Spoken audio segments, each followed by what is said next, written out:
பரிசுத்த வேதாகமம் பழைய ஏற்பாடு உபாகமம் 1 அதிகாரம். தோற்றுவாய். யோர்தானுக்கு அப்பால் பாரானுக்கும் தேப்பால் லாபான் அட்சரோத்து திசகாப்பு ஆகியவற்றுக்கும் இடையே சுப்புக்கூக்கு கிழக்கே அமைந்த அரபா பாலை நிலத்தில் இஸ்ரேல் அனைவருக்கும் மோசே உரைத்த வார்த்தைகள் இவையே. காதேசு பர்னியா என்ற அந்த இடம் ஓரேபில் இருந்து சேயீர் மலை வழியாக 11 நாள் பயண தொலைவில் இருந்தது. இஸ்ரேல் மக்களுக்கென ஆண்டவர் கட்டளையிட்ட யாவற்றையும் 40வது ஆண்டின் 11ஆம் திங்கள் முதல் நாளன்று மோசே அவர்களுக்கு உரைத்தார். எஸ்போனில் வாழ்ந்த எமோரியரின் அரசன் சீகோனையும் எதிரேயி அருகே அசித்தரோத்தில் வாழ்ந்த பாசானின் அரசன் ஒக்கையும் முறியடித்த பின்னர் யோர்தானுக்கு அப்பால் மோவாபு நாட்டில் பின்வரும் இந்த சட்டங்களை மோசே எடுத்துரைத்தார். அவர் கூறியது: ஆண்டவராகிய நம் கடவுள் ஓரேபில் நமக்கு உரைத்தது: இந்த மலை பகுதியில் நீங்கள் நெடுநாள் தங்கிவிட்டீர்கள். புறப்படுங்கள், எமோரியரின் மலைப்பகுதி நோக்கி பயணமாகுங்கள். சமவெளியிலும் குன்றுகளிலும் பள்ளத்தாக்கிலும் நெகேப்பிலும் கடற்கரை ஓரங்களில் வாழும் எல்லா மக்களிடமும் செல்லுங்கள். கானானிய நாட்டிற்கும் லெபனோனுக்கும் பூப்பிரசு பேரரசு வரைக்கும் செல்லுங்கள். இதோ அந்த நாட்டை உங்கள் முன் வைத்துள்ளேன். ஆண்டவர் உங்கள் மூதாதையராகிய ஆபிரகாமுக்கும் ஈசாக்குக்கும் யாக்கோபுக்கும் அவர்களுக்கும் பின்வரும் அவர்கள் வழி மரபினருக்கும் கொடுப்பதாக ஆணையிட்டு கூறியபடி நீங்கள் போய் அந்த நாட்டை உரிமையாக்கி கொள்ளுங்கள். மோசே தலைவர்களை நியமித்தல். அப்பொழுது நான் உங்களுக்கு கூறியது: என்னால் தனியாளாக உங்களை தாங்க முடியாது. உங்கள் கடவுளாகிய ஆண்டவர் உங்களை பழுகச் செய்துள்ளார். இதோ இப்பொழுது நீங்கள் விண்மீன்களைப் போல் பெருந்திரளாய் உள்ளீர்கள். உங்கள் மூதாதையரின் கடவுளாகிய ஆண்டவர் நீங்கள் இப்பொழுது இருப்பதை விட 1000 மடங்கு உங்களை பெருகச் செய்வாராக. வாக்களித்தது போல உங்களுக்கு ஆசி வழங்குவாராக. உங்கள் பழுவையும் துன்பத்தையும் வழக்குகளையும் என்னால் தனியாளாக தாங்க முடியுமா? உங்கள் ஒவ்வொரு குலத்திலும் ஞானமும் அறிவாற்றலும் நற்பெயரும் கொண்டவர்களை தேர்வு செய்யுங்கள். நான் அவர்களை உங்களுக்கு தலைவர்களாக ஏற்படுத்துவேன். நீங்களும் எனக்கு மறுமொழியாக செய்ய வேண்டியது குறித்து நீர் சொன்னது நன்று என்றீர்கள். எனவே ஞானமும் நற்பெயரும் கொண்ட உங்கள் குல தலைவர்களை நான் தேர்ந்தெடுத்தேன். அவர்களை 1000 தலைவராக, 100 தலைவராக, 50 தலைவராக, 10 தலைவராக மற்றும் உங்கள் ஒவ்வொரு குலத்தின் அலுவலர்களாக ஏற்படுத்தினேன். மேலும் உங்கள் நீதி தலைவர்களுக்கு நான் கட்டளையிட்டு உங்கள் சகோதரர்களின் வழக்குகளை கேளுங்கள். ஒருவனுக்கும் அவன் சகோதரனுக்கும் இடையே அல்லது அவனோடு தங்கும் அந்நியனுக்கும் இடையே நீதியின்படி தீர்ப்பிடுங்கள். விருப்ப வெறுப்பின்றி தீர்ப்பிடுங்கள். உயர்ந்தோனுக்கும் தாழ்ந்தோனுக்கும் ஒன்று போல் செவி கொடுங்கள். எந்த மனிதனுக்கும் அஞ்ச வேண்டாம், ஏனெனில் நீதி தீர்ப்பு கடவுளுக்கே உரியது.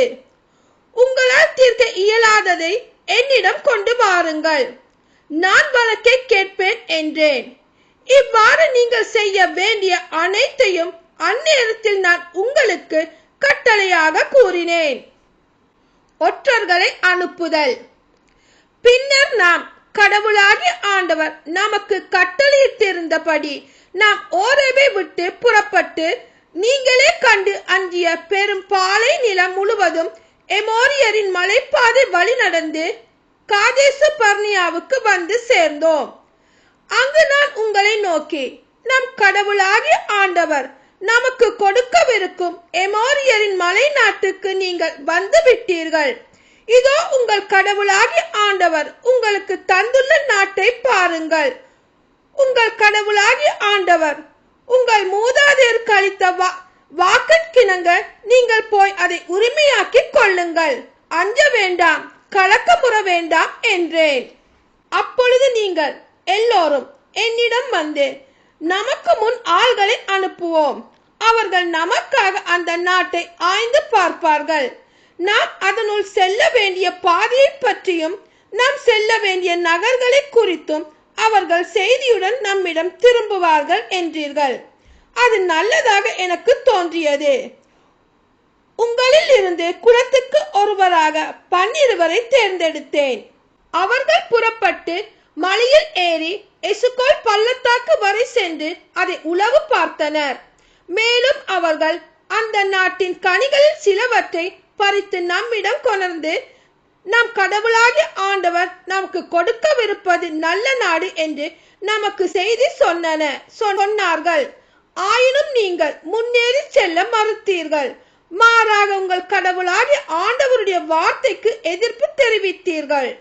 உங்கள் கூடாரங்களில் நீங்கள் முறுமுறுத்து, ஆண்டவர் நம்மை வெறுத்ததால் நம்மை அழிக்கும்படி எமோரியரிடம் கையளிப்பதற்காக எகிப்தில் நாட்டிலிருந்து புறப்பட்டு வர செய்துள்ளார். நாம் எங்கே போவது? நம்மை விட வலிமையிலும் உயரத்திலும் மிகுந்த மக்களையும் அவர்களுடைய வானளவிலான மதில்கள் கொண்ட மாபெரும் நகர்களையும் மற்றும் ஏனாக்கின் புதல்வர்களையும் அங்கு கண்டோம் என்று சொல்லி நம் சகோதரர்கள் நம் உள்ளங்களை கலங்கடித்தார்களே என்று கூறினீர்கள். ஆனால் நான் உங்களுக்கு சொன்னேன், நீங்கள் கலக்கமுற வேண்டாம், அவர்களுக்கு அஞ்சவும் வேண்டாம். உங்களுக்கு முன்னே செல்கின்ற உங்கள் கடவுளாகிய ஆண்டவர் நீங்கள் காண எகிப்தில் எல்லாவற்றிலும் அவர் செய்தது போலவே இப்பொழுதும் உங்களுக்காக போர் புரிவார். பாலை நிலத்தில் நீங்கள் நடந்து வந்த வழிகளில் எல்லாம் இங்கு வந்து சேரும் வரை ஒருவன் தன் மகனை தூக்கி செல்வது போல உங்கள் கடவுளாகிய ஆண்டவர் உங்களை தூக்கி வந்ததை கண்டீர்களே. ஆயினும் இவற்றுக்கு பின்னும் உங்கள் கடவுளாகிய ஆண்டவரை நீங்கள் உறுதியுடன் பற்றி கொள்ளவில்லை.